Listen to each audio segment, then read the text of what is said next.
प्रिय विद्यार्थियों, आज हम लोग हिंदी साहित्य के इतिहास पर बात करेंगे। हिंदी भाषा के बारे में पहले समझ लीजिए कि हिंदी शब्द से हमारा आशय हिंदी भाषी क्षेत्र की साहित्यिक भाषा या भाषाओं से है। इसमें आज हिमाचल प्रदेश, हरियाणा, राजस्थान, मध्य प्रदेश, छत्तीसगढ़, उत्तर प्रदेश, उत्तराखंड, बिहार, झारखंड, केंद्र शासित प्रदेश दिल्ली आदि ये सब हिंदी भाषी क्षेत्र हैं। हिंदी भाषी क्षेत्र की वर्तमान साहित्यिक भाषा खड़ी बोली भी इसी प्रदेश के अंतर्गत एक बोली है। इतिहास से सामान्यतः समाज के आर्थिक राजनीतिक विकास क्रम के कार्य कारण की परंपरा का बोध होता है। साहित्य ज्ञान विज्ञान की अन्य शाखाओं से कुछ बातों में विशिष्ट है। एक तो साहित्य की अभिव्यक्ति का माध्यम शब्द है, दूसरे यह हमारे मनोविकारों को क्षुब्ध करता है और फिर उसमें संतुलन लाने का भी प्रयास करता है। हिंदी साहित्य का इतिहास लगभग 1000 वर्ष पूर्व से मिलने लगता है। यह तिथि थोड़ा पीछे भी बढ़ाई जा सकती है, लेकिन महत्वपूर्ण बात यह है कि हिंदी साहित्य के इतिहास के प्रारंभ को पहचानने का हमारा तर्क क्या है।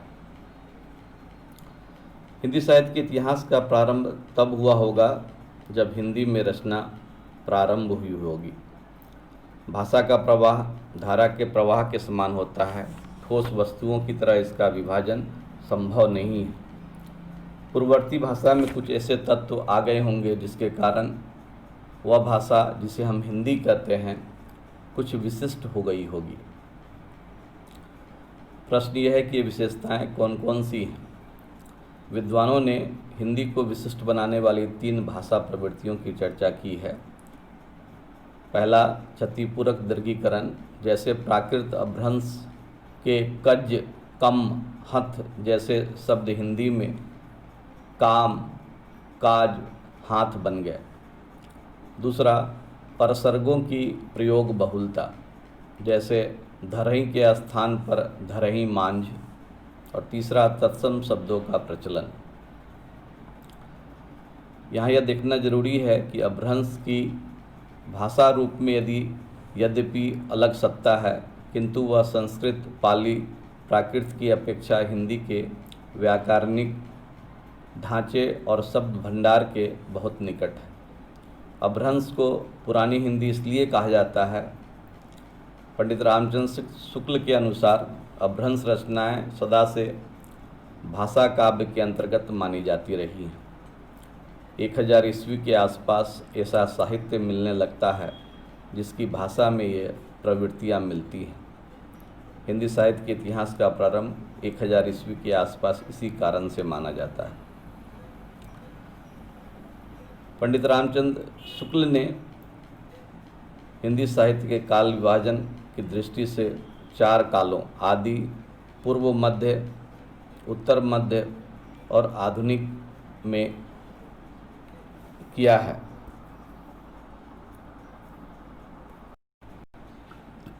शुक्ल जी ने कालक्रम में विभाजित इन कालखंडों का नामकरण इस प्रकार किया है। आदिकाल को अपभ्रंश काव्य और देश भाषा काव्य में विभाजित करके देश भाषा काव्य को वीरगाथा नाम दिया।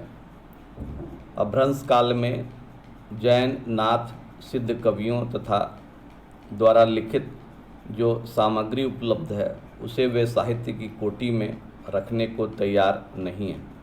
उनके अनुसार देश भाषा काव्य की वीरगाथात्मकता समूचे आदिकाल की प्रधान साहित्यिक प्रवृत्ति है, इसलिए वे आदिकाल को वीरगाथा काल कहना उचित समझते हैं। पूर्व मध्यकाल को वे भक्ति काल और उत्तर मध्यकाल को रीतिकाल कहते हैं। आधुनिक काल को वे गद्य काल कहना उचित समझते हैं। शुक्ल जी द्वारा किया गया हिंदी साहित्य के इतिहास का नामकरण और काल विभाजन इस प्रकार है। आदिकाल, जिसको वीरगाथा काल भी कहते हैं, संवत 1050 से लेकर संवत 1375 तक, जिसको अगर ईस्वी सन में देखें तो 993 ईस्वी से लेकर 1318 ईस्वी तक का समय जो है वह आदिकालीन काव्य या आदिकालीन साहित्य के रूप में जाना जाता है। दूसरा पूर्व मध्यकाल, जिसको भक्ति काल भी कहते हैं, इसका समय संवत 1375 से लेकर 1700 तक है। जिसे ईस्वी सन में देखें तो 1318 से लेकर 1643 ईस्वी तक ले जो है इसका समय है। तीसरा उत्तर मध्यकाल, जिसे रीतिकाल भी कहते हैं, यह संवत 1700 से लेकर 1900 तक है। जिसे ईस्वी सन में देखें तो 1643 ईस्वी से लेकर 1843 ईस्वी तक का समय रीतिकाल के रूप में देखा जाता है। चौथा आधुनिक काल, गद्यकाल जिसे कहते हैं, इसे शुक्ल जी संवत 1900 से लेकर अब तक जो है आधुनिक काल के रूप में कहते हैं। ईस्वी सन में देखें तो यह 1843 या 50 से लेकर अब तक का जो पूरा का पूरा साहित्य है वह आधुनिक काल के अंतर्गत आता है। शुक्ल जी का काल विभाजन तो सामान्यतः मान्य है, किंतु आदिकाल और रीतिकाल के नामकरण के विषय में शुक्ल जी के बाद के इतिहासकारों ने भिन्न विचार प्रकट किए। यद्यपि हिंदी साहित्य के इतिहास का प्रारंभ 1000 ईस्वी के आसपास होता है, किंतु हिंदी साहित्य के इतिहास जानने के लिए हमें थोड़ा पहले 8वीं शताब्दी तक की रचनाओं का भी अवलोकन कर लेना चाहिए, क्योंकि उस काल में रचित नाथ, सिद्धों आदि की रचनाएं जिस भाषा में है उन्हें पंडित चंद्रधर शर्मा गुलेरी ने पुरानी हिंदी कहा है। पुरानी हिंदी से तात्पर्य परिनिष्ठित अभ्रंश से विकसित या भ्रंशोत्तर भाषा से है। सिद्धों, नाथों और जैन मुनियों के दोहे, पद, संदेश रासक, उक्ति, व्यक्ति प्रकरण, राउल, वेल, प्राकृत, पैंगलम के अनेक छंद, हेमचंद के शब्दानुशासन में संकलित अनेक दोहें, कुमारपाल प्रतिबोध, प्रबंध चिंतामणि आदि इसी कोटि में आते हैं। शुक्ल जी ने अपने इतिहास में आदिकाल के द्वितीय प्रकरण को अपभ्रंश काल कहा है और तृतीय प्रकरण में वीरगाथा काव्य का विवेचन किया है। वीरगाथा काव्य को वे देश भाषा काव्य की संज्ञा देते हैं। इस अपभ्रंश को उन्होंने पुरानी हिंदी भी कहा है। इस पुरानी हिंदी में रचनाएं आदिकाल में तो है ही, भक्ति काल में भी दिखलाई पड़ती है। यह पुरानी हिंदी भी वस्तुतः अपभ्रंशाभास हिंदी है। भक्ति काल तक आते आते काव्य भाषा के रूप में यह स्थापित हो जाती है और हिंदी का स्वरूप स्पष्ट हो जाता है। इसी बात को ध्यान में रख के पंडित हजारी प्रसाद द्विवेदी ने भक्ति साहित्य से वास्तविक हिंदी साहित्य का आरंभ माना है। आदिकाल की पृष्ठभूमि को अगर हम देखें तो यह विविध और परस्पर विरोधी प्रवृत्तियों का काल है। राजनीतिक दृष्टि से उत्तरी भारत छोटे छोटे राज्यों में विभक्त था। हर्षवर्धन के बाद किसी ने केंद्रीय सत्ता नहीं स्थापित की। ऐसा लगता है कि राजाओं के परस्पर युद्ध या बाहरी हमलों का कोई अस्थायी या परिवर्तनकारी प्रभाव सामान्य जनता पर नहीं पड़ता था। कवि आश्रयदाताओं और उनके पूर्वजों के पराक्रम, रूप एवं दान की प्रशंसा करते थे। इस काल में भूमि और नारी का हरण राजाओं पर लिखे गए काव्य के सामान्य विषय हैं। सामान्य जनता के दैनिक जीवन पर राज्य की अपेक्षा धार्मिक मतों का अधिक प्रभाव था।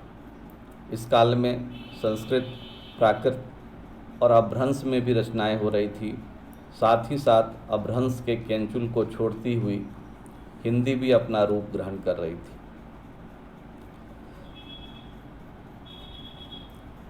इस काल में आवागमन के साधन आज जैसे विकसित नहीं थे, इसलिए इस विशाल क्षेत्र के विभिन्न स्थानों पर रची हुई कृतियों में भाषागत विभिन्नता अर्थात क्षेत्रीयता का रंग अधिक दिखाई देता है। इसलिए आदिकाल का हिंदी साहित्य अनेक बोलियों का साहित्य प्रतीत होता है। वस्तुतः यह काल अनेक दृष्टियों से संधि काल है। धार्मिक दृष्टि से इस काल में अनेक ज्ञात अज्ञात साधनाएं प्रचलित थी। सिद्ध, जैन, नाथ आदि मतों का इस काल में व्यापक प्रचार था। उनका साहित्य भी प्रचुर मात्रा में उपलब्ध होता है। धार्मिक साधना के रूप में वैष्णव मत का प्रचार सामान्य जनता में कम नहीं रहा होगा, किंतु इस काल में वैष्णव मतावलंबी साहित्य अपेक्षाकृत कम मिलता है। इस्लाम का प्रवेश हो चुका था, किंतु उसका प्रभाव साहित्य पर आदिकाल के अंतिम चरण के प्रसिद्ध कवि अमीर खुसरो में ही दिखलाई पड़ता है।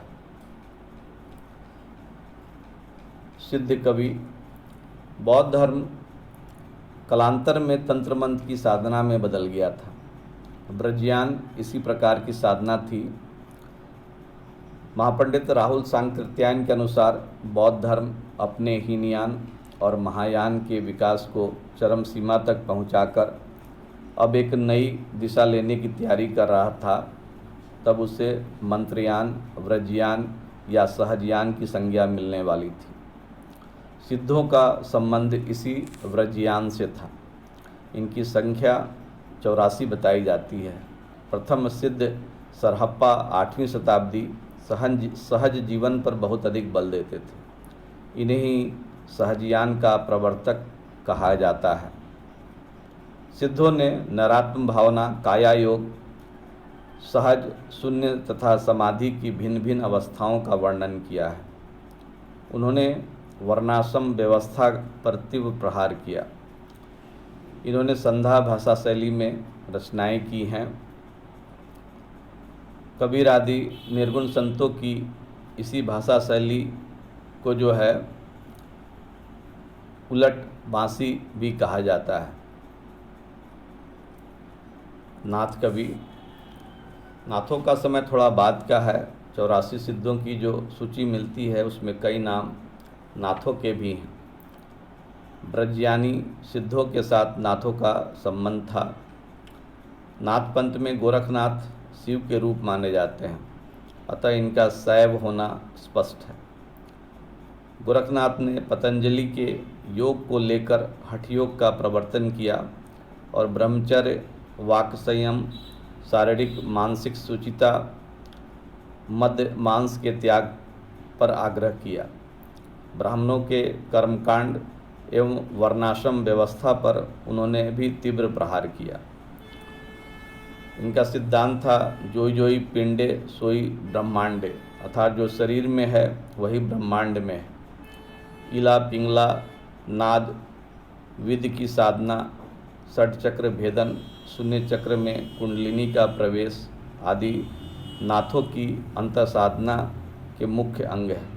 संध्या भाषा या उलट बांसी की शैली का प्रयोग इन्होंने भी किया है।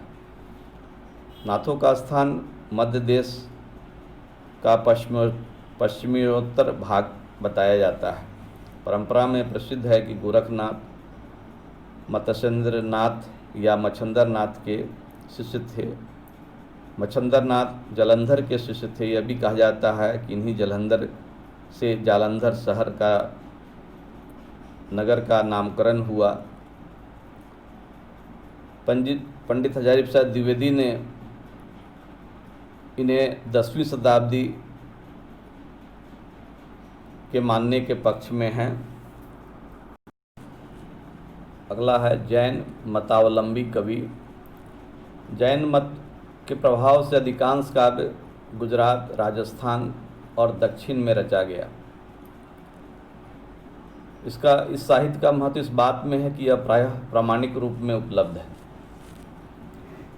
इसमें जिनमें नाथ सिद्धों की तरह अंतर साधना, उपदेश, नीति, सदाचार पर बल है और कर्मकांड का खंडन भी इसमें देखने को मिलता है।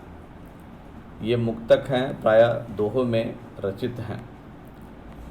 दूसरा, जिनमें पौराणिक जैन साधकों की प्रेरक जीवन कथा या लोक प्रचलित कथाओं को आधार बनाकर जैन मत का प्रचार किया गया है। जैन पौराणिक काव्य एवं चरित्र काव्य इसी श्रेणी के काव्य हैं। जैन आचार्य हेमचंद 12वीं शती के प्राकृत व्याकरण और मेरुतंग 13वीं शती के प्रबंध चिंतामणि में निश्चित रूप से जैनेतर रचनाएं भी संकलित हैं। सदाचार, उपदेश, रहस्य साधना वाली मुक्तक रचनाएं सिद्धों की रचनाओं से बहुत मिलती है। इनमें भी सहज पर जोड़ दिया गया है। जोइंद 10वीं शताब्दी, राम सिंह लगभग 12वीं शताब्दी आदि इसी कोटि के प्रमुख जैन कवि हैं। पौराणिक काव्य धारा के अपभ्रंश के महान कवि स्वयंभू आते हैं, जिन्होंने रामकथा को आधार बनाकर पौमचर्यु की रचना की। स्वयंभू 8वीं शती के कवि हैं। पौमचर्यु जायसी के पद्मावत और तुलसीदास के रामचरितमानस की तरह ही कड़वटबद्ध है। अपभ्रंश के अन्य कवि पुष्पदंत ने महापुराण की रचना की। महापुराण की रचना की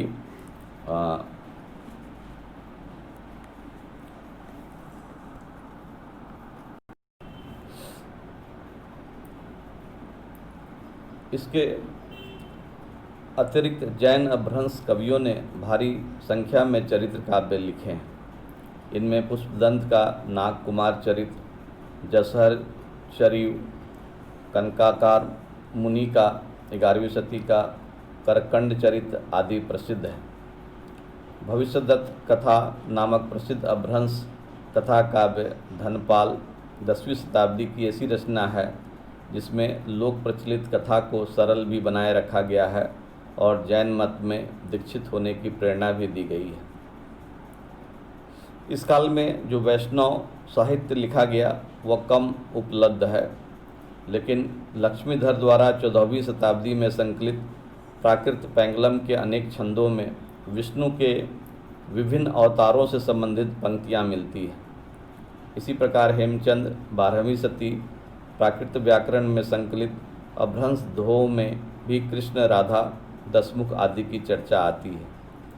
इससे अनुमान किया जा सकता है कि इस काल के साहित्य में विष्णु के विभिन्न अवतारों को लेकर प्रचुर मात्रा में रचनाएं हुई थी, जो अब उपलब्ध नहीं है।